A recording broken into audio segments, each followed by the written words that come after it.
আপনি কি জানেন রমজানে কিছু বিশেষ মুহূর্ত আছে যে সময় দোয়া করলে আল্লাহ তাআলা কখনো ফিরিয়ে দেন না। আপনার চোখের পানি যে দোয়াটা বছর পর বছর করছেন, যে না পাওয়াটা আপনার বুকের মধ্যে পাথর হয়ে বসে আছে, সেই দোয়াটা কি কবুল হতে পারে?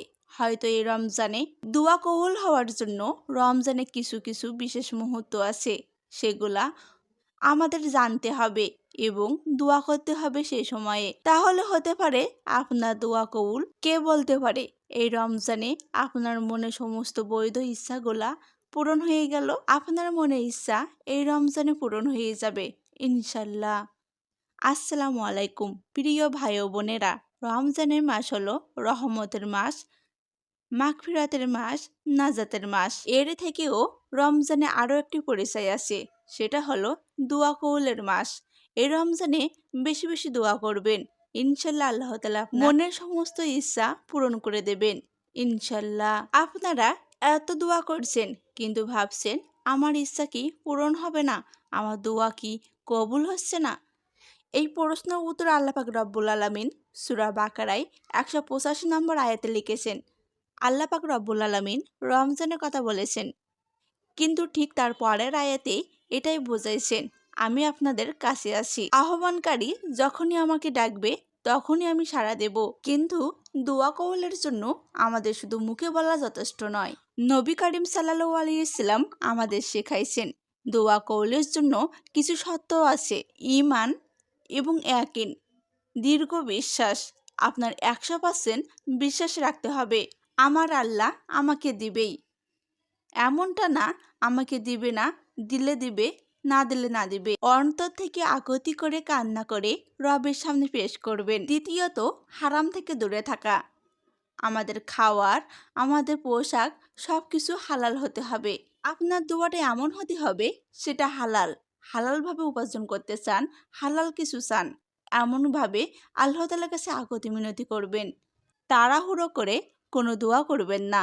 রাসূল সাল্লাল্লাহু আলাইহি ওয়াসাল্লাম বলেছেন, তোমরা তাড়াহুড়ো করে কোনো দোয়া করবে না। রমজান মাসে প্রতিটা সেকেন্ড গুরুত্ব, তার মধ্যে 5টি সময় দোয়া করলে ওই দোয়া কবুল হয়। আসুন জেনে নেই। 1. ইফতারের আগের মুহূর্ত। সারাদিন রোজা রেখে গলা শুকনো, পেটে ক্ষুধার্ত, সামনে মজার মজার খাবার রেখে আপনি যখন আল্লাহ তাআলার কাছে দোয়া করবেন, ওই দোয়া আল্লাহ তাআলার বেশি পছন্দ। ওই সময় আল্লাহ তাআলা বেশি পছন্দ করেন। ইফতারের এই আগের মুহূর্ত আল্লাহ তাআলা বেশি পছন্দ। ইফতারের 10-15 মিনিট আগে দুনিয়ার সমস্ত কাজ বাদ দিয়ে হাত তুলুন এবং আল্লাহ তাআলার কাছে দোয়া করুন। আপনার সমস্ত বৈধ ইচ্ছা পূরণ হয়ে যাবে। রাসূল সাল্লাল্লাহু আলাইহি সাল্লাম বলেছেন, ইফতারের আগের মুহূর্তে কোনো বান্দা যদি দোয়া করেন, ওই দোয়া কখনো আল্লাহ তাআলা ফিরিয়ে দেন না। 2. তাহাজ্জুদ নামাজে, অর্থাৎ রাতের শেষ তৃতীয় অংশে আল্লাহ তাআলা জমিনে চলে আসেন এবং বলেন, কে ডাকবে, কার কি লাগবে? যার যা কিছু লাগবে আমি তাকে তাই দান করব। যারা অন্য সময় তাহাজ্জুদ নামাজ পড়েন না, তাদের জন্য রমজান মাসে ভালো একটি সুযোগ আছে। সেহরি খাওয়ার আগে একটু আগে উঠুন এবং তাহাজ্জুদ নামাজ পড়ুন। 2 রাকাত, 4 রাকাত, 8 রাকাত, যে যেমনটা পারেন নামাজ পড়ে আল্লাহ তাআলার কাছে দোয়া করুন। ওই দোয়া আল্লাহ তাআলা কখনো ফিরিয়ে দেন না। 3. রোজাদারের দোয়া। রোজাদার ব্যক্তিরা সকালে, দুপুরে, রাতে যখনই ইচ্ছা তখনই দোয়া করবেন। ওই দোয়া আল্লাহ তাআলা কখনো ফিরিয়ে দেবেন না। রোজা থাকা অবস্থায় আল্লাহ তাআলার কাছে দোয়া করুন। রোজাদারের দোয়া আল্লাহ তাআলার কাছে সবচেয়ে বেশি স্পেশাল। 4. লাইলাতুল কদর, হাজার মাসের চেয়ে উত্তম রজনী। নবী করিম সাল্লাল্লাহু আলাইহি সাল্লাম লাইলাতুল কদরে একটি দোয়া শেখাইছিলেন। সেই দোয়াটি বেশি বেশি করে পাঠ করবেন। 5. মাজলুমের দোয়া। কেউ যদি আপনাকে অন্যায়ভাবে কষ্ট দেয়, সেই সময় আল্লাহ তাআলার কাছে যদি কেউ দোয়া করে, ওই দোয়া আল্লাহ তাআলা কবুল করেন।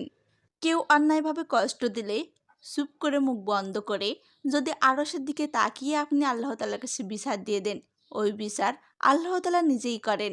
সরাসরি আপনি ফলাফল পেয়ে যাবেন। এই যে আপনি চুপ করে থাকছেন, এটা আল্লাহ তাআলা বেশি পছন্দ করেন।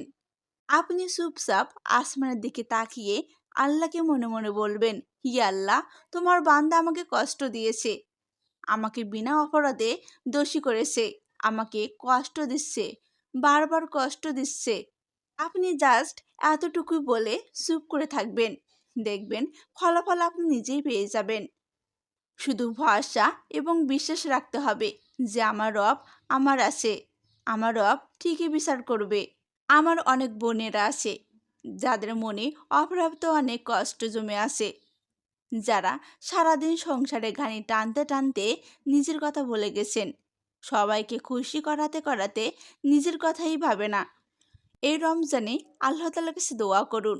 আপনারা যারা সংসারের বিষয় নিয়ে লড়ছেন, স্বামী এবং সন্তানের জন্য, সংসারের অন্য সদস্যের জন্য আপনার দোয়া কেমন হওয়া উচিত?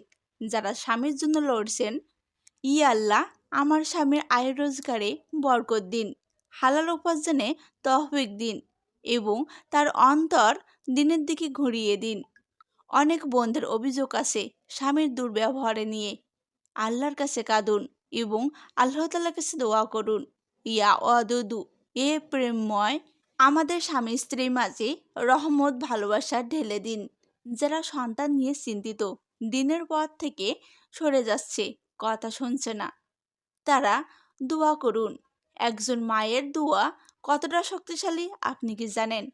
ইমাম রাহিমাল্লাহুর চোখে দৃষ্টি যখন ছোটবেলায় চলে গিয়েছিল, তার মা রাতের পর রাত কাঁদতেন এবং দোয়া করতেন।